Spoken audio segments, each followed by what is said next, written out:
Welcome to Rainy Day Recess, where we study and discuss Seattle Public Schools. This is our 2025 Seattle School Board Candidate Series, ahead of the August 5th primary. Each conversation is short and focused. We start with a lightning round, then ask the same 2-minute questions to each candidate. We know the candidates are doing lots of forums and interviews. At Rainy Day Recess, we decided to focus on the role of the school board in leadership and governance, and what is the real impact these candidates believe the school board can have on Seattle Public Schools. Today, we're releasing all of the interviews with District 4 candidates, which is roughly Central Seattle. This week, we're also releasing our interviews with D2 and D5 school board candidates, and we'll cover D7 after the primary, since there's no primary race in that district. Transcripts are at rainydayrecess.org. This episode is our interview with Laura Marie Rivera. Be sure to listen to our interviews with Mizrahi and Bill Campbell, which are also in your feed. We'll give a quick preview of those interviews at the end of this episode. Harsimran Kaur and Gloria Menchaca did not respond to interview requests. Hello, listeners. I'm Christie Robertson. And I'm Cherylynne Crowther. And today we're here with Laura Marie Rivera. Thank you for running for school board, Laura Marie, and welcome to Rainy Day Recess. Thank you for having me. So we are going to start off with a lightning round, and this section is meant to help listeners just get to know you quickly. We'll ask a mix of quick answer and yes/no questions, so keep your answers brief. And we'll start with, what are your name and pronouns? My name is Laura Marie Rivera, and I use she, her, hers pronouns. And how do you describe, quote, what you do? I'm a mom, and I do it all. I know this is meant to be a quick answer, but it's actually not simple. I spent 2 decades as an educator, and while I do still teach from time to time, I'm a nonprofit professional who just completed her Doctor of Education. As a matter of fact, I presented and defended my dissertation on Tuesday and received my first media coverage on Wednesday. Thank you very much. I don't have a full-time paycheck. I have 4 kids, and I spend my time working with and advocating for the causes and organizations that I care about. So, of course, this includes education and the arts. And it also includes founding my own nonprofit to further my doctoral research. It's a first-of-its-kind study examining the intersection of motherhood and leadership. We got nearly 1,000 responses, and mothers everywhere deserve to see the incredible results. And the people who are not mothers really need to see these results. Which director district are you running for, and what neighborhoods does it encompass? I am running for Seattle School Board District 4, which is Queen Anne, where I live, Belltown, South Lake Union, downtown over to I-5 and down toward the Pioneer Square area, and parts of Fremont and Wallingford to include the Lincoln High School. Great, this is Cherylynne. Next, some background questions. Answer yes or no where possible, and add a short explanation if something needs context. Have you attended a school board meeting? Yes, many. Have you testified at a school board meeting? Yes, many times. Have you testified in the state legislature? Also, yes. Where did you go to school as a child? San Juan Unified School District in Sacramento, California. Now, do you have kids or have had kids in Seattle Public Schools? Yes, I have 4 children, 2 recent SPS grads, and my twins are in elementary school. Have you worked in education? Yes, I have. Have you been in a union? Yes, and as a matter of fact, I joined my first of 4 unions in the last century. Have you been on a board? Yes, several. And have you ever worked with a large budget? Yes, and large budget is a relative term, but they all come down to the same thing. A budget is a moral document, and we need to be mindful of the very human impact that each line item represents. A large budget doesn't scare me, but the large deficit does cause me some very real concerns.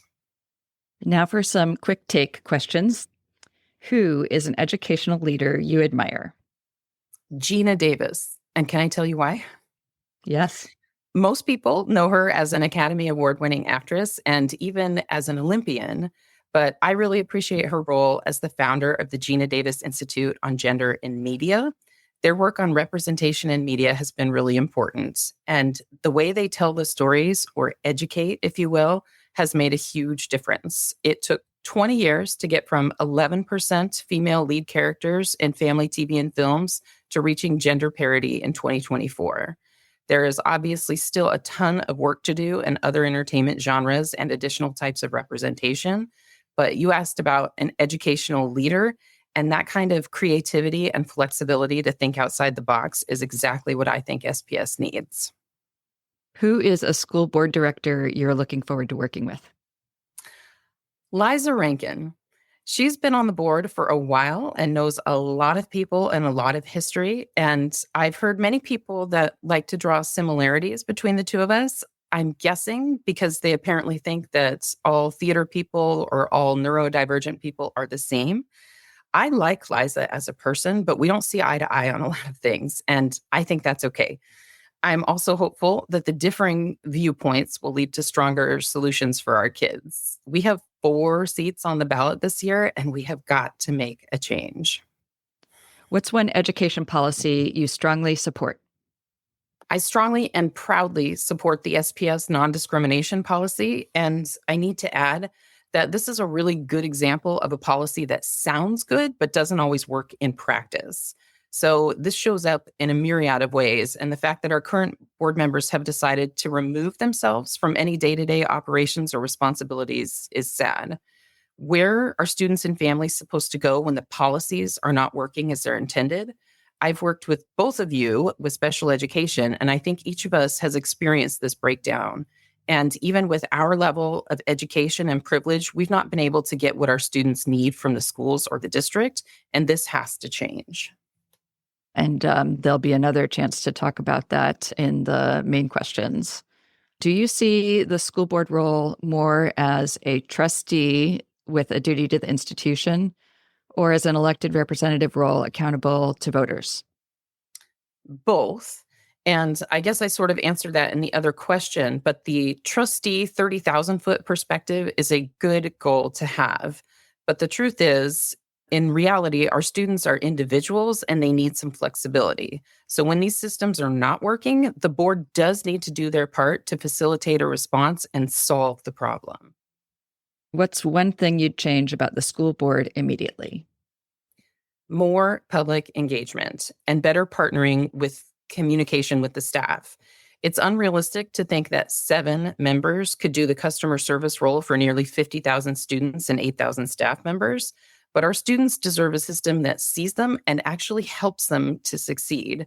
My first ask would be to restore the second school board meeting every month. Our current board voted unanimously to reduce those meetings and that engagement. I think that's another prime example of SPS trending in the wrong direction. This is Cherylynne. And lastly, what one lightning round question would you add for other candidates?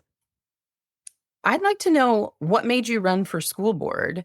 You two know me and know that I've been engaged with the district's advocacy and policy for years, but I had never seen or heard from the other D4 candidates when they filed to run for office or for the vacancy that the previous director had to resign. So I'm curious, what made them decide to run all of a sudden? And what's your answer to that question? I am here for the kids, for their education, for their future. Public education truly is their best shot at success, and it's just too important to leave in the hands of a system that's not working. All right. Thanks, Laura Marie. And now we'll move on to the main questions. These focus on institutional change and the role of the board. You'll have up to 2 minutes to answer each one, but don't feel like you have to use all the time. Okay, ready. What does a school board director actually do?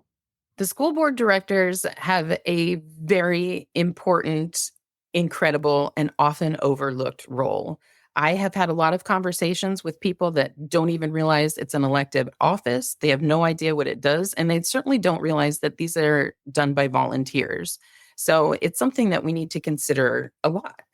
And one of the things they do is set policy, and our current board has set a goal of removing themselves from the day-to-day activities and working only on the policy level, which is an interesting goal to have, but it doesn't translate to what is happening in our schools, what is happening in our students' lives, and even with the educators and staff.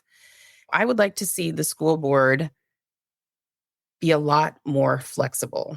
that includes looking at that board level policy setting goals. And it also includes looking at each individual student and how they are reaching those goals or not reaching those goals, and what it is we can do both in policy and in practice to make sure that each of our 50,000 students is a success.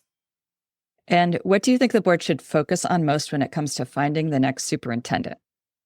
This is a question that has been on everyone's mind. And as we shop for our latest superintendent in a long line of new superintendents, I think that our board needs to work on the relationship with the superintendent's office, with the district office, and with the public so that we can have a more positive job description. We need a superintendent with experience to manage a budget of this size and a budget deficit of this size, and this many students and this many stakeholders in this arrangement. And I'm afraid that the current board has not done a great job of setting up our next superintendent for success. When we look at attracting a candidate with experience, I'm afraid that they may see the current state and be a little deterred. So we really need someone that not only has experience managing a very large organization, but I would like to see someone with actual education experience so that they too can understand what it means when they make a decision in their superintendent office or at the board policy level, and how that actually translates to kids and educators in the classroom. Okay, next question. What do you think is the right balance between centralized control versus school-based decision-making? So, as an educator myself, and I come from a theater performing background before that, flexibility is key.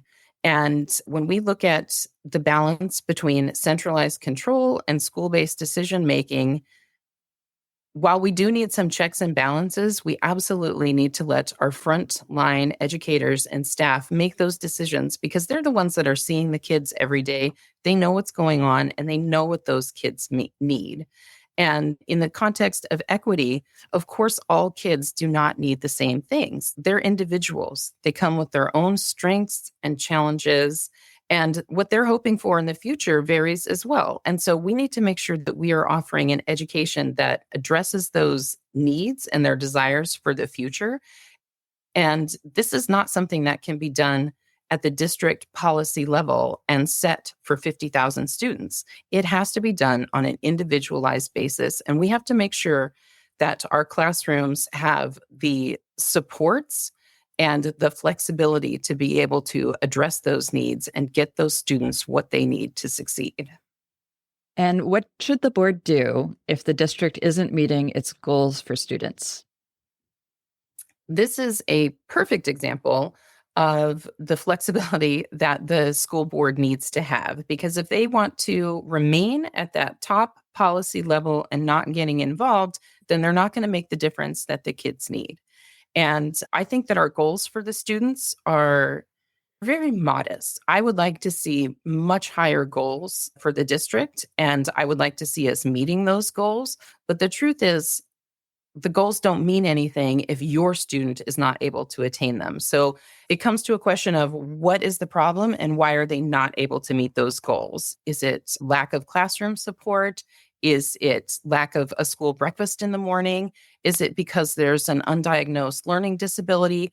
What is it that the child needs? And you have to step down to the individual level to figure out what the child needs and help them meet their goals. Because when we have a percentage of kids that are meeting or not meeting the standards, that's fine. Maybe we want to see that improved, but it doesn't matter to the individual. Each individual child needs to meet those standards and have their best chance at success in the future.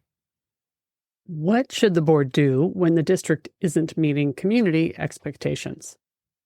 This is another one of those questions where the school board is in that real limbo space, because so many people do not think about or care about the school board until there's a problem.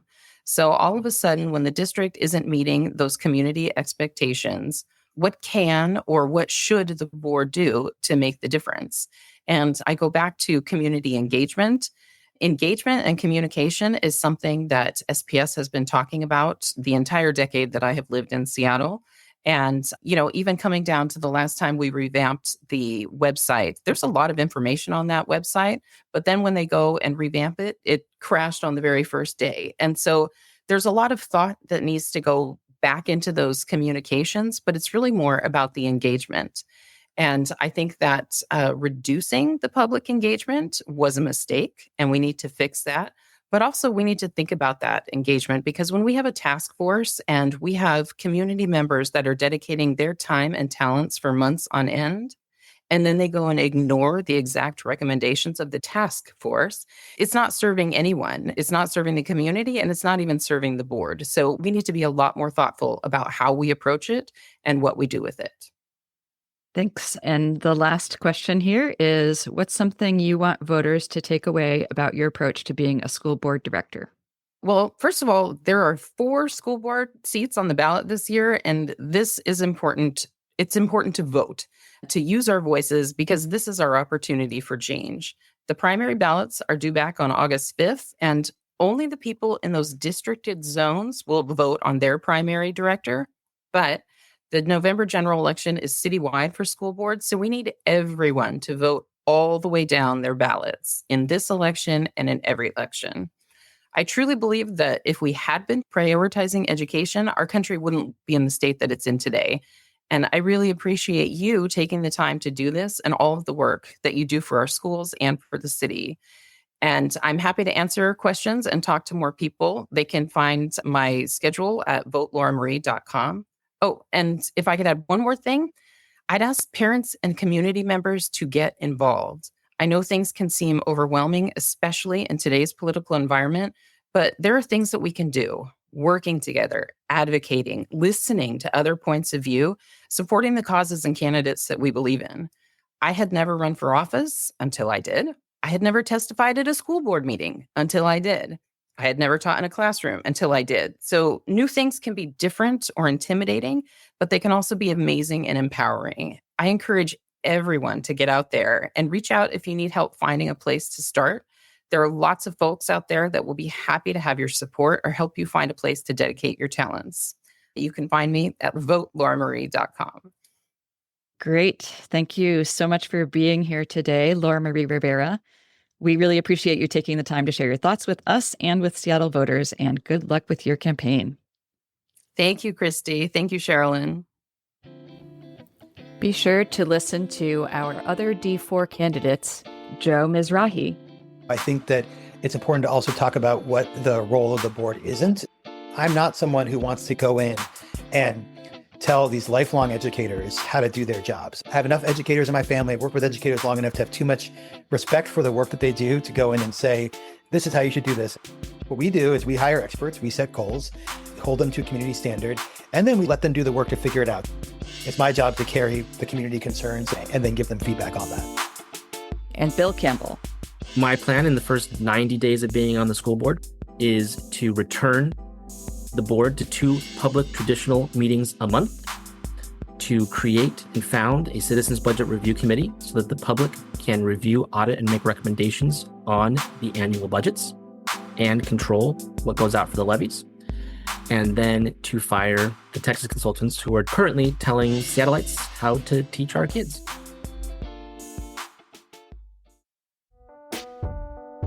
Ballots will be mailed Friday, July 18th, and the primary election is Tuesday, August 5th. As always, stay curious, stay cozy, and thanks for listening to Rainy Day Recess.